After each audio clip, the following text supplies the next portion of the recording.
Sean ustedes bienvenidos y bienvenidas a este nuevo video de su canal Archivos del Terror. El día de hoy voy a contarles narrarles tres historias de terror que me encontré leyendo en la web. Y sin más preámbulo, comenzamos. La primera historia se titula Lo que vi en la carretera 57. Esto me pasó la madrugada del 17 de enero del 2023. Llevaba una carga de material de construcción desde San Luis Potosí hasta Saltillo. Era un viaje rutinario por la carretera 57, una ruta que conozco como la palma de mi mano. Nunca me había dado miedo manejar de noche, pero desde esa vez algo cambió en mí. Eran como las 2:30 de la mañana. Había pasado Matehuala hacía rato y ya me acercaba al tramo entre Huizache y Los Chorros, donde la carretera empieza a ser más traicionera. Recuerdo que la radio apenas agarraba señal y la luna estaba escondida entre nubes negras. No había tráfico, ni luces a lo lejos, solo el rugido constante del motor y la oscuridad infinita delante.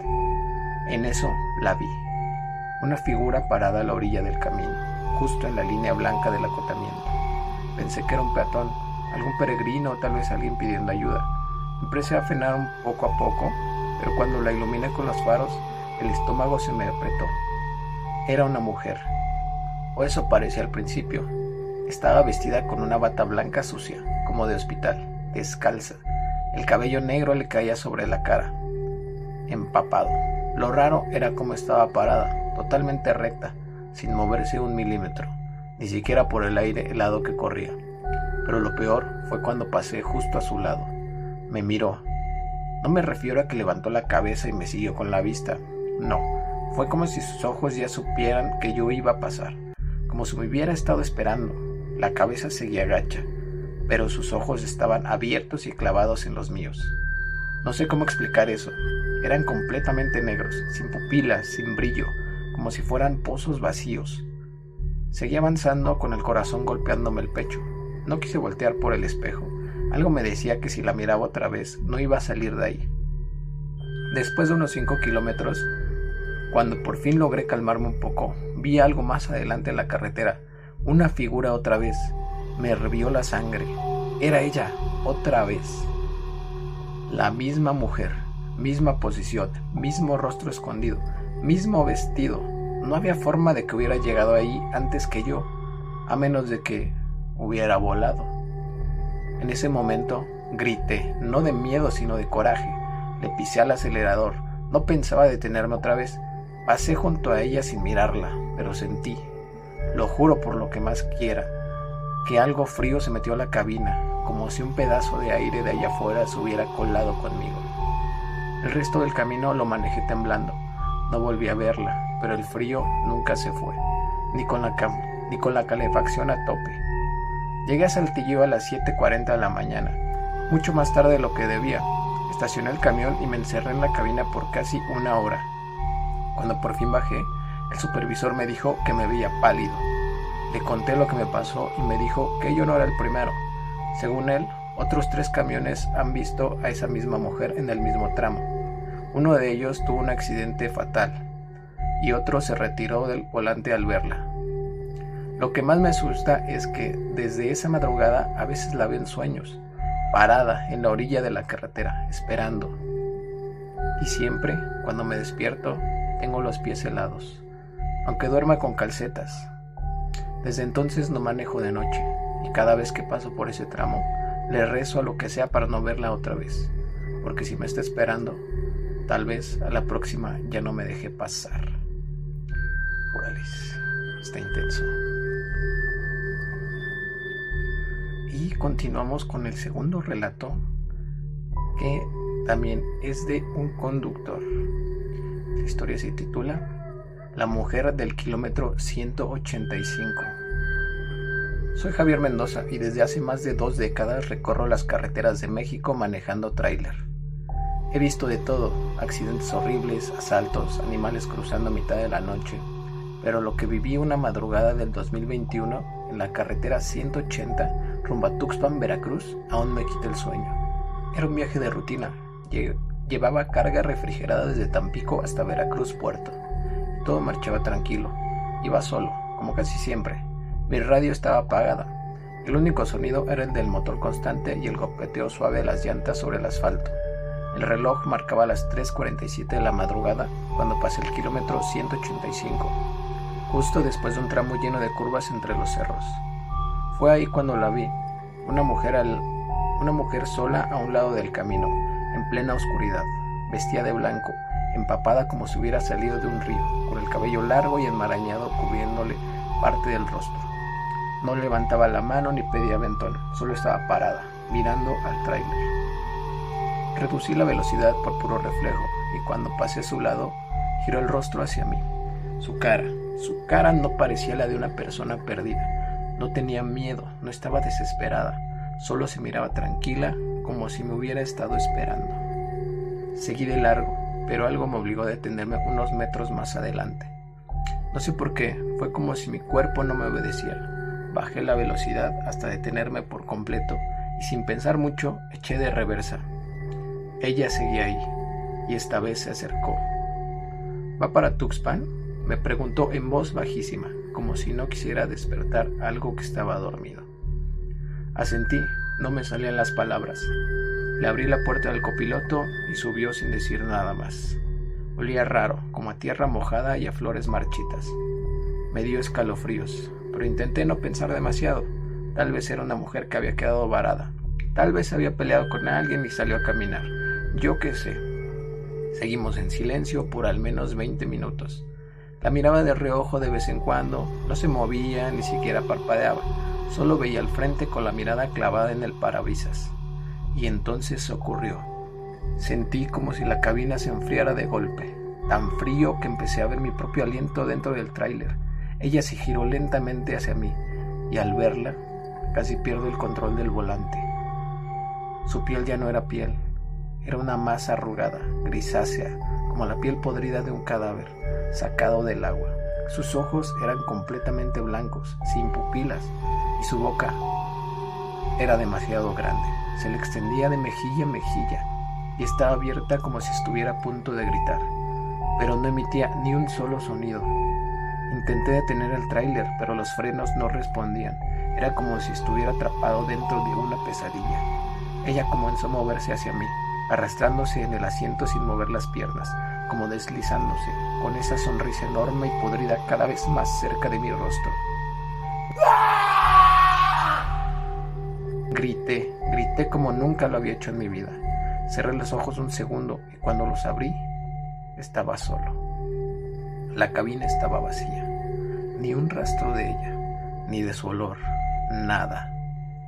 Me orillé y vomité al lado del camino. Me temblaban las manos y el corazón me latía con tanta fuerza que pensé que iba a reventarme el pecho. Al día siguiente, cuando llegué a Tuxpan y conté lo que me pasó en una fonda donde siempre desayuno, una señora mayor se me quedó viendo pálida. ¿Fue en el kilómetro 185? Me preguntó. Asentí. Mi hermana murió ahí hace más de 30 años. Se accidentó en una madrugada como esa, y desde entonces muchos camioneros dicen que la han visto, pero ya no es ella. Lo que ven es otra cosa que tomó su forma, algo que busca compañía para no andar solo en ese tramo de la carretera. Desde ese día jamás volví a detenerme en ninguna carretera de noche. Y si voy por la 180, paso por el kilómetro 185 con la mirada al frente, sin mirar a los espejos, porque dicen que si la ves, puede volver a subir. Y la próxima vez ya no se baja.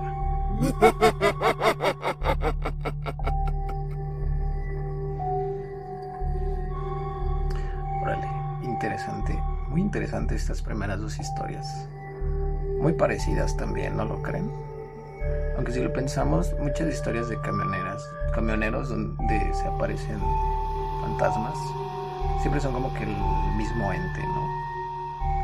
Pero bueno, sigamos con la siguiente historia. Esta se titula Crimen Ritual. Les quiero contar mi historia. Soy investigador criminal, policía investigador. Hace 4 años, en una zona muy rica de México, se recibió la notificación de olor a podredumbre en un domicilio. La policía municipal fue al lugar que se estaba reportando. Se intentaron comunicar al interior del inmueble, pero no obtuvieron respuesta. Por Por diversos medios se buscó localizar a un propietario o responsable, pero no hubo manera. Eventualmente la policía acató el lugar. Una vez dentro, presenciaron una escena que se tuvo que reportar de inmediato. Ahí es donde entro yo. Se me notificó del hecho criminal al cual me presenté de manera inmediata y una vez ahí observé una escena que hasta el día de hoy se mantiene sin igual. 9 mujeres asesinadas, una de ellas crucificada, en medio de las otras 8 que estaban puestas de manera circular, todas embarazadas, una de 1 mes, la siguiente de 2, de 3 y así sucesivamente, todas con el producto por fuera, el mismo decapitado y con el corazón extirpado y robado, al igual que la cabeza, aunque difícilmente con el del primer mes. Los siguientes fue un proceso más claro, todos se encontraron en las mismas condiciones, todas, además degolladas y con símbolos en la cabeza. La de en medio no tenía el producto. Medicina forense determinó que se le extrajo post-mortem, que el bebé debía haber estado ya en un desarrollo óptimo para la vida y que podía, de hecho, seguir vivo. Alrededor de la escena habían sigilos correspondientes a diferentes demonios, de los que recuerdo a Mamón, Belial, Moloch, Lilith y Paimon, estos dibujados con sangre y colocados cuidadosamente formando un pentagrama si los unías por líneas como si estos fueran la punta de cada uno de los picos del pentagrama. Ante esta imagen me quedé impresionado. Yo soy criminólogo, tengo formación en perfilación criminal e investigación criminal compleja, aquella donde intervienen demasiados elementos o poco comunes elementos como para investigar tradicionalmente. Los criminólogos no solo estudiamos el crimen, sino a la sociedad en general, entre ello la religión, así como su relación con la criminalidad. Por lo que con eso y con otras pocas cosas que he aprendido y estudiado sobre el ocultismo, me di una idea de lo que tenía enfrente. Inicié mis investigaciones.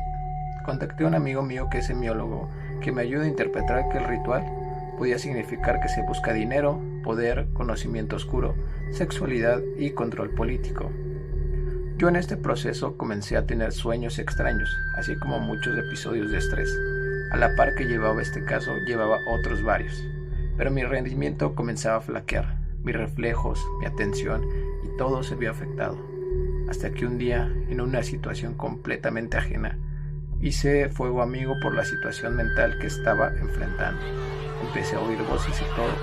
Empecé un proceso por ese accidente. Todo bien, le di en el chaleco y fue con un arma corta. Pero eso había delatado mi situación, por lo que empecé a ser menos tomado en cuenta. Un día, mientras iba a casa de un amigo que vivía lejos y para hacer ejercicio me propuse trotar hasta su casa. Todo el tiempo me sentí perseguido, escuchaba como sonidos que lograban atravesar mis audífonos, de gritos, de dolor, lamentos o disparos. Pero nada pasaba a mi alrededor. De repente a media cuadra, recargado en la pared, estaba un sujeto. Y cuando lo vi, sentí escalofríos. Es extraño, con mi experiencia ya no es normal que alguien me asuste o intimide. Ni un sicario, menos un cricoso robafocos. Pero esa figura me resultó extraña. Seguí mi andar, cuando de repente mi sensación de alerta constante se sintió mucho peor. Y cuando volteó, esa figura estaba tras mío. Pero una vez más, solo recargado. Seguí trotando y cada que volteaba lograba verlo de rabillo en el ojo, recargado en una pared. Fue en una de esas que al mirar hacia enfrente lo tuve ahí, con una deformada sonrisa que le destruía toda la estructura a su rostro, enorme, tanto que modificaba la morfología de su rostro. Me quedé quieto. Mis audífonos dejaron de hacer sonido. No sé de dónde saqué valor, pero me le lancé encima y cuando sentí que lo agarraba, solamente parecía que abracé un enjambre de moscas que salieron volando. Llegué a casa de mi amigo y fingí cordura. No le conté nada.